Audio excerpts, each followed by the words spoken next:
invés disso, deveriam dizer: se o Senhor quiser, viveremos e faremos isto ou aquilo. Agora, porém, vocês se vangloriam das suas pretensões. Toda vanglória como essa é maligna. Pensem nisto.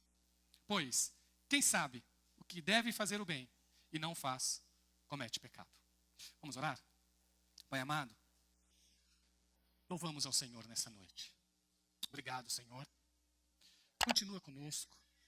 Continua tocando nos nossos corações e na nossa vida com a Tua presença. Fala conosco através da Tua gloriosa palavra, que é poderosa, Senhor, para gerar toda a transformação. Em nome de Jesus, usa a minha vida em Tuas mãos, usa as pessoas que aqui estão, enche-nos, Senhor, da Tua paz, ilumina-nos, e que o Senhor também nos dê entendimento para compreender a Tua vontade na nossa vida. Amém. Todos nós, vez ou outra, temos esse anseio por controle. Creio que os irmãos têm também esse anseio, a gente quer ter controle sobre as coisas. Não é muito fácil quando nós admitimos que não temos controle sobre determinadas questões. Nem sempre nós temos, essa que é a verdade. Mas nós desejamos isso. As fábricas de aplicativos, por exemplo, as pessoas que fazem aplicativos, elas sabem disso. E está sempre criando algo para que nós possamos ter algum tipo de controle ou sobre nossas vidas, ou sobre o futuro, por exemplo. Falar para os irmãos, eu tenho um que eu uso muito, que é o Movit. Exatamente porque eu não sei a hora que vai passar o ônibus, aí eu coloco o Movit para evitar a ansiedade. Eu não quero ficar 10 minutos no ponto, 20 minutos. Então a gente usa o Movit, espera 5 minutos e vai para o ponto. Isso é controle, não é? Mas será, irmãos, que quando nós pensamos em toda a nossa realidade, quando vocês pensam sobre a vida de vocês, será que nós temos tanto controle assim? Esse texto que foi lido agora apresenta grupos de comerciantes que acreditavam que tinham completo controle de suas vidas, inclusive para fazer negócios. Que é exatamente a advertência que está sendo dada nesse texto aqui e que serve para nós também, claro.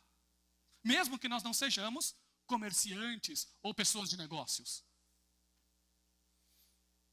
Ouçam agora, vocês que dizem: hoje ou amanhã iremos para esta cidade, para esta ou aquela cidade, passaremos um ano ali, faremos negócio e ganharemos dinheiro.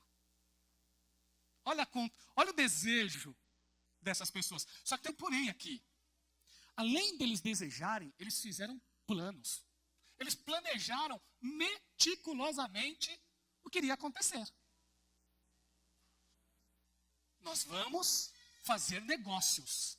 E nós vamos ganhar dinheiro.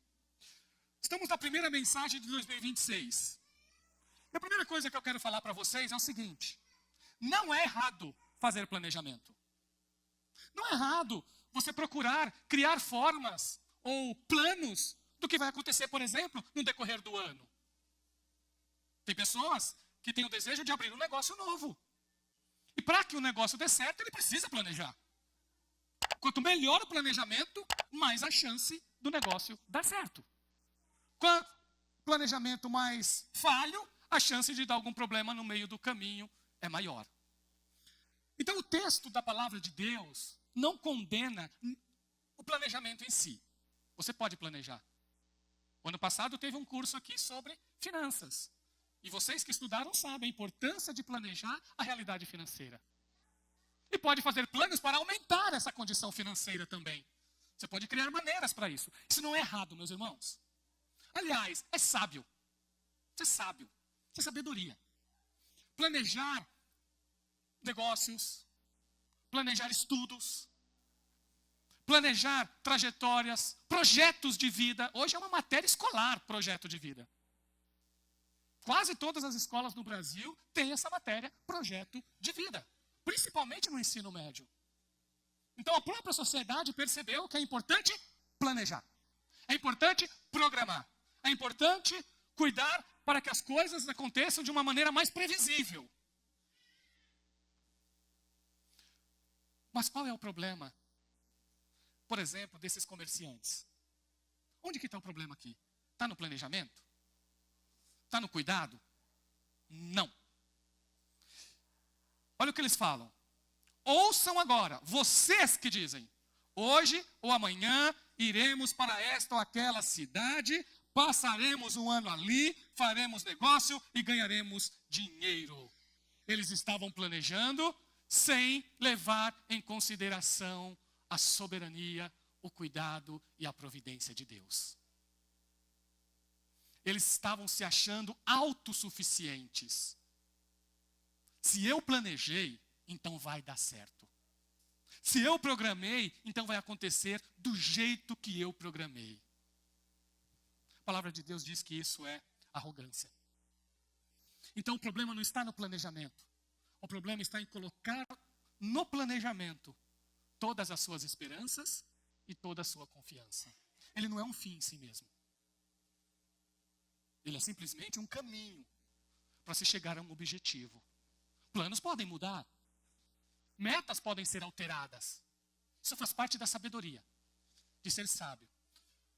Então a solução para planejamento meticuloso não é não fazer planejamento meticuloso.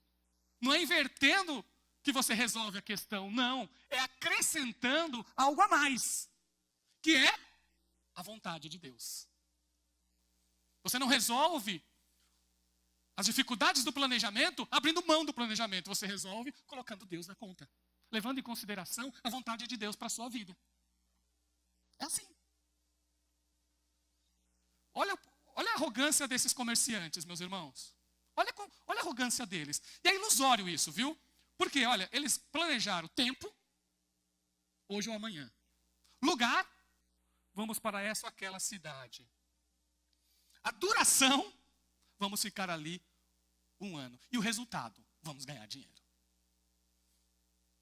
E nada na cabeça deles ia dar errado. Esse tipo de arrogância, esse tipo de soberba é pecaminosa. Então vocês percebem que a sabedoria da vida está em planejar? Está em fazer planos? Estamos aí no começo de 2026. Se você tem desejo de abrir um negócio novo, de mudar de profissão, se programe. A coisa mais triste, meus irmãos, é quando as pessoas tomam ações e atitudes de forma impensada. Não podemos ser assim. É importante um período de oração. É importante buscar a direção de Deus em todas as nossas direções. E não achar que tudo que nós planejamos vai acontecer exatamente dessa forma. E existe uma razão para que seja assim. É que nós somos frágeis. Em 2012, todos vocês ouviram falar do cara mais rico do Brasil, que era o Eike Batista. Vocês conhecem. Extremamente respeitado, conhecido no mundo, a 8ª pessoa mais rica do mundo. Isso em 2012. Fez um planejamento, eu vou ser o homem mais rico do mundo. Ele falou isso em entrevista, porque eu vi ele falando isso em entrevista. Eu serei o homem mais rico do mundo. E eu vou ser porque eu não corro, eu vou. Foi essas palavras dele. Super capacitado, um grande empreendedor, sabia fazer planejamento como ninguém, e tinha um time de pessoas que eram exímios planejadores e especialistas em suas áreas de atuação.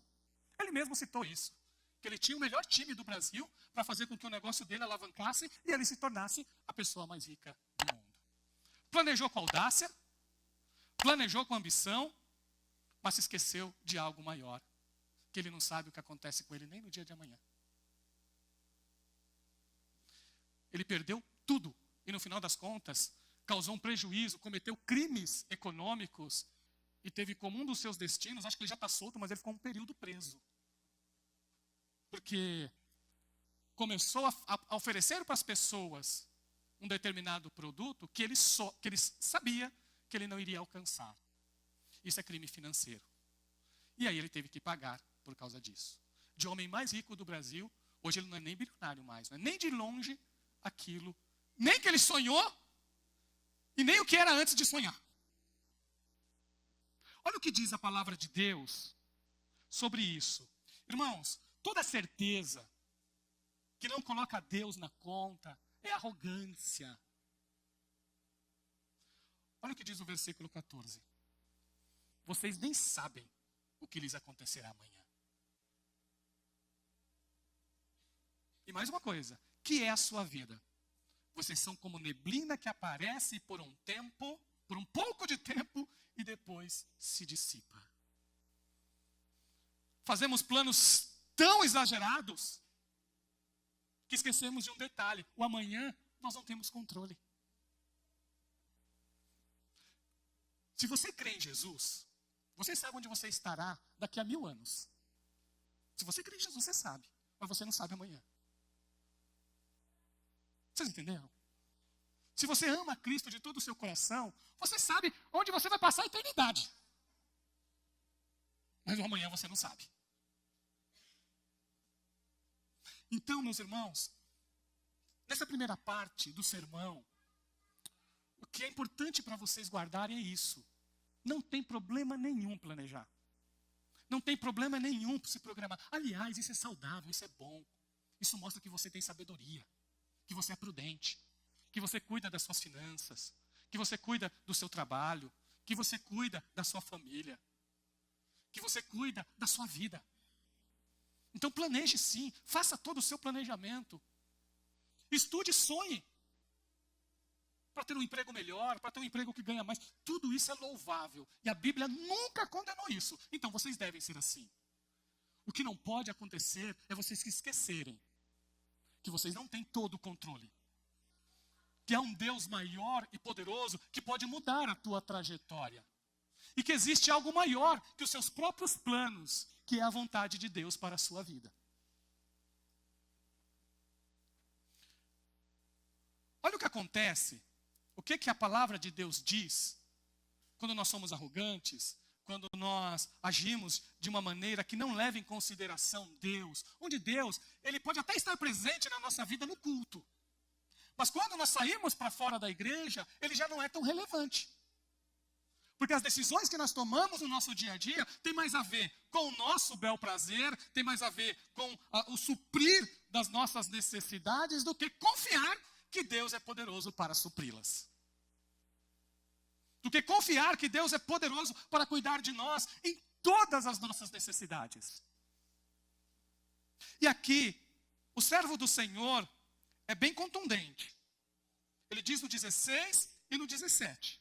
Agora, porém, vocês se vangloriam das suas pretensões. Olha onde a pessoa se regozija. Ele se alegra dos próprios planos. Vocês estão fazendo isso. Vocês estão colocando a alegria, vocês estão colocando as esperanças, vocês estão colocando a confiança nos seus próprios planos, nas suas próprias pretensões. E olha o que diz a palavra de Deus: toda vanglória como essa é maligna. Cuidado onde você coloca as suas esperanças. Cuidado onde você coloca a sua confiança. Porque, além de Deus, meus irmãos, tudo é frágil. A nossa vida é frágil. A economia é frágil. Os países são frágeis. Governos são frágeis. Conglomerados econômicos, do ponto de vista de Deus, são frágeis. Trabalhei 18 anos numa empresa. Faturava bilhões por ano. Fazia investimentos de 100, 200, 300 milhões. Era a média de investimento que a empresa fazia. Era esses números. Ela trabalhava com números na casa dos milhões. Não trabalhava na casa dos mil. Era tudo na casa dos milhões. Tem muitas empresas assim. Essas empresas também falem. Essas empresas também pedem recuperação judicial. Pessoas bilionárias também se tornam pobres. Assim como pessoas pobres podem se tornar bilionárias. Não há um controle absoluto sobre todas as coisas da nossa vida. O que vai acontecer com você amanhã? Você não sabe. Eu não sei o que vai acontecer comigo amanhã. Aliás, eu não sei o que vai acontecer comigo depois do culto. Se nós colocarmos a nossa segurança e a nossa pretensão somente naquilo que a gente planeja, meus irmãos, nós estamos correndo sérios riscos, apesar do que a Bíblia diz que isso é algo maligno. E olha o 17, que é um dito popular, é uma máxima. É uma palavra sábia e que tem tudo a ver com o que o servo do Senhor, o Tiago, fala aqui. Pensem nisto, pois quem sabe que deve fazer o bem e não o faz, comete pecado. Como é uma máxima, ela pode ser aplicada em diversas áreas da vida. Se você sabe e você pode abençoar a vida de uma pessoa, se você teve a oportunidade, Deus abriu essa porta e você não fez, você comete pecado. Não existe só pecados de comissão, são pecados de atitudes. Faltas de ações também são pecaminosas. Porque aquilo que você sabe que tem que fazer e você não faz, é pecado. Então, mais uma vez, então, por exemplo, a solução para o planejamento não é não fazer nada. Porque não fazer nada, a preguiça, é pecado. Porém, quando você sabe, quando você aprendeu, quando você tem condições de fazer o bem, e você não faz, você opta por não fazer, você deliberadamente escolhe não fazer, é pecado. O rei Luís XIV foi um rei no século XVIII na França. No começo do seu reinado, ele ficou doente. Naquele período, irmão, século XVIII, havia uma ideia do direito divino de reinar. Era prevalecente no mundo. Todas as pessoas que reinavam, eles diziam isso. Olha, eu estou aqui porque Deus me colocou. Os pastores hoje fazem isso, né? Mas os reis faziam isso, os reis seculares faziam isso. E eles diziam, olha, eu estou aqui porque Deus me colocou. E o povo enxergava assim. Então, quando ele ficou doente, todo mundo, o país inteiro, a França inteira, isso foi em 1744, a França inteira orou por ele. Porque acreditava que Deus o havia colocado ali e ele seria uma bênção para a nação.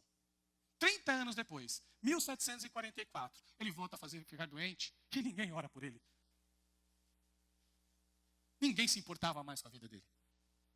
Ninguém estava nem aí se ele ia viver ou não. Num período em que o rei era extremamente importante para qualquer país. Pergunta, ele foi um cara cruel? Ele foi um cara que atacou? Não, ele simplesmente deixou de cuidar da nação. O pecado, teve, claro, ele não era um cristão verdadeiro, ele teve amantes, teve tudo, mas a questão é o seguinte, ele não cuidou da França durante 30 anos. Teve muitas oportunidades de ajudar a população, mas ele escolheu não fazer. Pecado de omissão. Como resultado, ninguém mais se importou com ele, com a vida dele, como rei. Irmãos, deixar de fazer aquilo que tem que ser feito, quando você sabe que tem que ser feito, também não é correto. Então lembrem, existem pecados de comissão e existem pecados de omissão. Esses comerciantes aqui estavam ouvindo a palavra de Deus pelo Tiago. Deixar de ouvir aquilo que o Tiago estava dizendo para eles, porque o Tiago falou isso aqui na igreja, tá? Quando o Tiago disse para esses comerciantes como deveria ser, se ainda assim eles optassem por fazer planos sem levar Deus em consideração, eles estariam cometendo pecados. A grande verdade, meus irmãos, é que mesmo que nós façamos os melhores planos, eles podem falhar. Mesmo que nós tenhamos as melhores intenções do mundo, nós podemos falhar. Mesmo que nós desejemos de verdade fazer sempre a vontade de Deus na nossa vida, nós também podemos falhar. Então, qual é o coração desse texto? Qual é o versículo-chave que muda tudo? Tudo que eu falei até aqui agora. O que muda tudo? O que faz com que planejamentos sejam bem-sucedidos? O que faz com que vidas sejam realmente relevantes? O que faz com que nós olhamos para o céu e nos alegremos pelas coisas que Deus tem nos concedido? O que faz com que o nosso plano e o nosso coração se alegre naquilo que nós desejamos fazer? Está no versículo 15. Esse é o coração do texto aqui. Olha o que diz o Tiago. Eu vou ler o 14 de novo. Olha o que ele fala sobre a vida humana. Vocês nem sabem o que lhes acontecerá amanhã. Que é a sua vida? Vocês são como neblina, que aparece por um pouco de tempo e depois se dissipa. O nosso tempo é curto, o nosso tempo é limitado. Ao invés disso, deveriam dizer, se o Senhor quiser, viveremos. E aí sim, faremos isto ou aquilo. Lembrando agora, se o Senhor quiser, não é palavras vazias. Já que a palavra de Deus diz para eu falar, então eu vou fazer disso um amuleto. Toda vez que eu fazer um planejamento, olha, eu vou ganhar 1 milhão esse ano, se o Senhor quiser. Não, é lá no coração. O se o Senhor quiser, irmãos, não é uma palavra de incredulidade, é uma palavra de fé. Vocês percebem?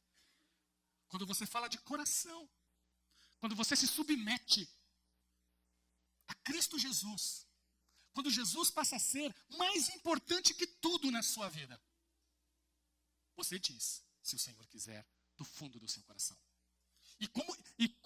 Como uma declaração de fé, viu?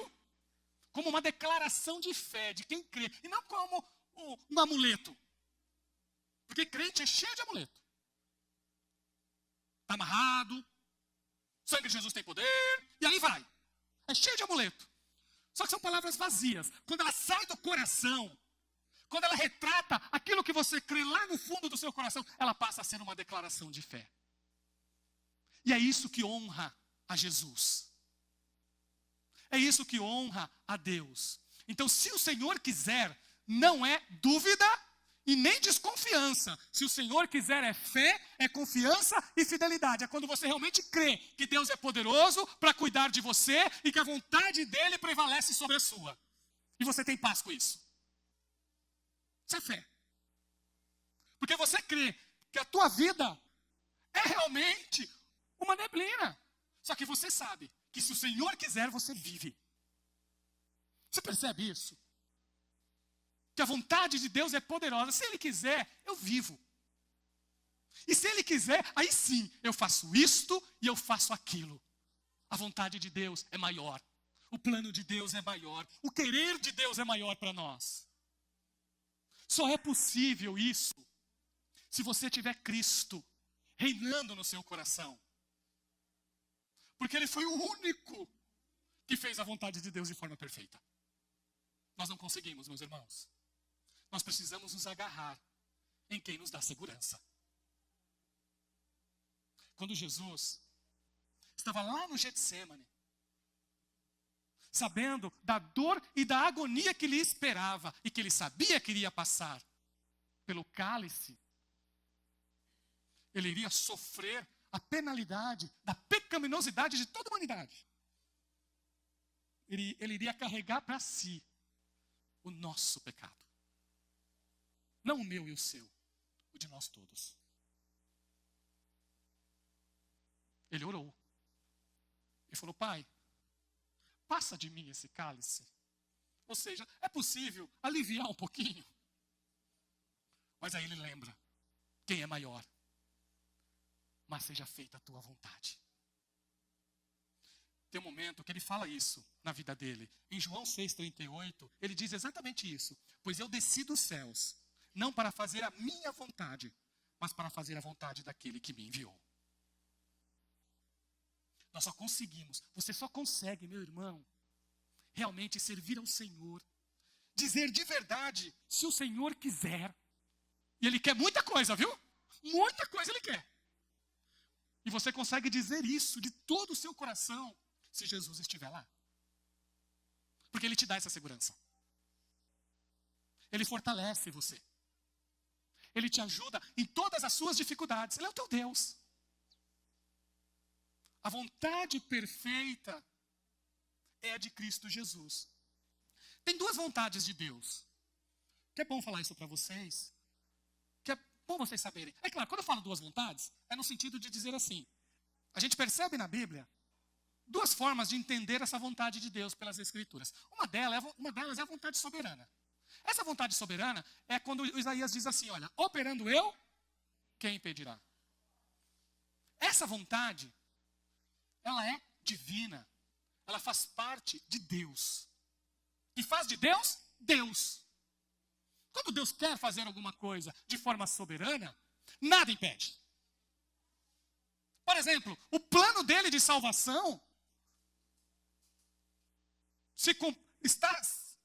está caminhando e vai se concretizar, porque isso é vontade soberana.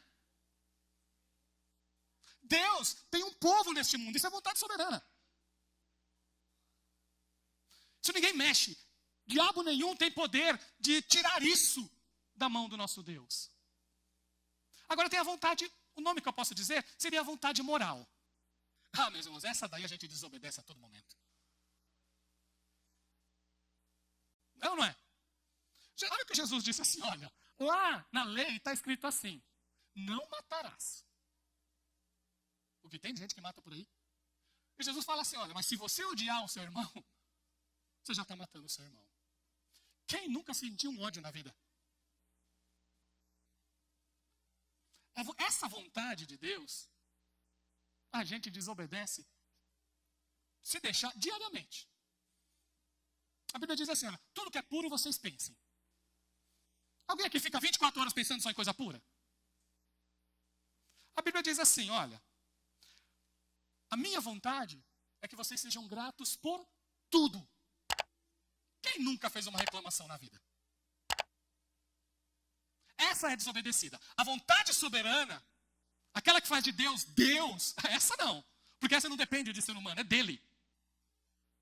Agora aquela que ele pede de nós, aquilo que ele pede de você, essa nós desobedecemos.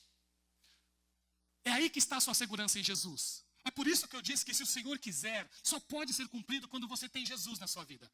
Porque Jesus cumpriu as duas. Jesus cumpre toda a vontade soberana de Deus, porque Ele é Deus, Ele é o Filho de Deus. E Ele cumpriu e cumpre completamente, cumpriu enquanto esteve aqui nesta terra, toda vontade moral de Deus. Tudo aquilo que Deus exigia de uma pessoa, Cristo cumpriu. Então a tua única segurança, de verdade, o único poder que você tem de cumprir o se Deus quiser, é se a sua vida estiver entregue, submissa, devota ao nosso Senhor Jesus Cristo. Ele é a nossa força. Ele é o nosso capacitador. É Ele que atua dentro de você pelo Espírito Santo, para você dizer sim à vontade moral de Deus. Se Deus quiser, se o Senhor Jesus desejar, você vive, você faz isto ou aquilo. Uma vez o apóstolo Paulo falou assim, ó, sede meus imitadores. Se ele dissesse só isso, você ia falar, é arrogância. Mas como ele escreveu 13 cartas, e ele falou muita coisa, você sabe o que ele estava dizendo. Ele estava dizendo assim, ó, sede meus imitadores, porque eu sou de Jesus. Mas quando ele fala eu sou de Jesus, ainda assim não é arrogância, sabe por quê? Porque ele fala das dificuldades que ele tem, às vezes ele fala assim, puxa, às vezes eu quero fazer uma coisa, mas não faço. Às vezes eu quero fazer o bem, mas não consigo. Ele fala tudo isso. Mas ele sabe exatamente onde estava o poder na vida dele. Porque ele disse assim uma vez, olha, tudo que eu faço, não sou eu que faço, é a graça de Jesus na minha vida. Ele sempre disse isso. E quando passava por uma dificuldade, tinha a humildade de dizer para a igreja, falou para várias igrejas, orem por mim. É por isso que aquele versículo sozinho não diz tudo sobre ele. Por isso que ele fala assim, olha, sede meus imitadores. Mas ele sabe que tem igrejas orando por ele. Ele sabe que é a graça de Deus que o capacita. Ele sabe que se não for Jesus na vida dele, ninguém precisa nem imitá-lo. Ele sabe de tudo isso. E essa realidade faz com que as suas palavras sejam palavras de um verdadeiro servo de Deus. É claro, meus irmãos, se você ama Jesus, se você permite Jesus reinar no seu coração, e você faz algo bom, é claro que isso serve de inspiração para as outras pessoas. Elas podem imitar isso. Desde que elas nunca se esqueçam, olha, é Jesus que está abençoando a vida dessa pessoa. Mais do que imitá-lo, eu quero esse Jesus que ele tem. Uma das passagens que mudou a minha vida foi Apocalipse 4:5. Isso mudou a minha vida. Quando eu falo mudou, irmãos, mudou radicalmente. E olha que não tem tanto tempo, que eu me aprofundei nessa passagem quando eu preguei aqui. Mas vocês não fazem ideia do que esse texto falou ao meu coração. Vocês não têm ideia de como esse texto mudou a minha cabeça. Porque a palavra de Deus é isso, não é? É mudança de vida, é mudança de coração, é mudança de propósito. Eu vou relembrar rapidamente para vocês. Rapidamente, não vou demorar não, prometo. O João vê uma sala celestial. Ele enxerga o trono celestial. E na visão dele, ele vê 24 anciãos. E vê também anjos. E vê também 4 seres viventes. E ele interpreta, ele coloca características desses seres da forma que ele enxergava. E ele vê esses 24 anciãos que representam, irmãos, o povo de Deus de todas as épocas. Sabe o que ele vê no povo de Deus? Quando ele enxerga o povo de Deus, o povo vitorioso, porque povo de Deus é povo vitorioso, viu? Quando ele enxerga o povo de Deus, ele vê os santos do Senhor com coroas. Olha que coisa linda o que ele vê. Isso é para a gente entender. E eles foram vitoriosos. São pessoas vitoriosas. E lá, diante de Deus, todos adorando ao Senhor. E algo assim incrível foi que esses santos, ao adorar ao Senhor, ao engrandecer a Deus, eles pegavam as coroas deles e jogavam no trono de Deus. Olha que coisa linda. Até mesmo as bênçãos e as graças de Deus que eles recebiam por ter sido fiel aqui, ainda assim, eles sabiam que só é possível ser fiel com a graça de Deus. Então eles pegam as coroas, está lá no 4:10, depois vocês lêem no 4:10, quando eles jogam as coroas aos pés do trono de Deus. Não tem grandeza para eles, a grandeza está no Senhor. E quando chega no 5, o João vê um livro selado, representando o desenrolar de toda a história deste mundo. E ele chora porque ele fala assim, e agora o livro está selado, ninguém pode ler, ninguém pode abrir, a história está fechada. E aí um anjo chega para ele e fala assim, não, tem um que pode abrir. E diz para ele, olha, é o leão da tribo de Judá, ele venceu. Por que mudou a minha vida isso? Porque o Cristo glorioso é que foi o capacitador de todos aqueles servos de Deus. Todos eles sabiam que se eles serviam a Jesus, eles sabiam porque era assim que Deus queria. A soberba estava longe da vida deles. Havia um leão que cuidava deles. Só que João vira para ver. Ele ouve, mas ele vira. E quando ele se vira para ver, cadê o leão? Ele enxerga um cordeiro que foi morto desde a fundação do mundo. E isso mudou a minha vida. Porque o Jesus que nos protege, o Jesus que disse assim, olha, sabe o que Jesus disse uma vez? Todo o poder no céu e na terra foi me dado. Todo o poder está em mim. Não tem nome algum neste mundo capaz de salvar uma pessoa. Só há um nome que transforma e que muda tudo. Deus deu a Jesus um nome acima de todo nome. Mas quando João olha, ele vê um cordeiro que foi morto por nós. Existe poder no amor, existe poder na simplicidade, existe poder na fraqueza, desde que você coloque a tua confiança em Jesus. Eu vou terminar dizendo assim para você, o seu plano não precisa ser o maior do mundo, pode ser simples. Mas se foi Deus que colocou no teu coração, ele tem valor eterno. O teu desejo para esse ano pode ser um desejo simples. Mas se ele veio do coração de Deus para você, ele vai te trazer alegria, paz e satisfação. Vamos orar agora? Como que a gente ora agora? Irmãos, hoje é o primeiro culto de 2026. E eu sei que você fez plano. É normal, irmãos. E começo de ano é um momento muito bom. Você pode planejar qualquer época do ano, tá bom? Não precisa ser janeiro para você planejar. Você pode planejar em fevereiro, você pode planejar em março, você pode planejar em abril. E nós vamos orar agora para que você coloque esse seu plano aos pés de Jesus. O seu desejo, você vai colocar aos pés de Jesus. Você está entendendo? Você vai colocar aos pés de Jesus. Você vai confiar que Ele tem a melhor solução, que Ele pode seguir o plano do jeito que você colocou, ou Ele pode mudar um pouquinho a tua trajetória.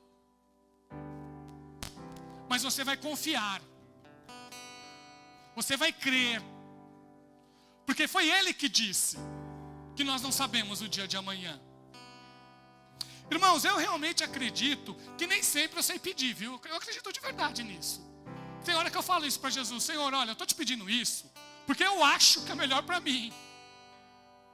Mas se não for, eu sei que o Senhor nem vai responder. Mas eu peço, porque nós somos limitados, lembra? Nós não sabemos tudo, nós não conhecemos todo o futuro, então eu peço. Então a melhor coisa que você tem a fazer é sempre pedir e sempre colocar: Jesus, está aqui o meu planejamento, Jesus, está aqui os meus sonhos, Jesus, está aqui o meu desejo.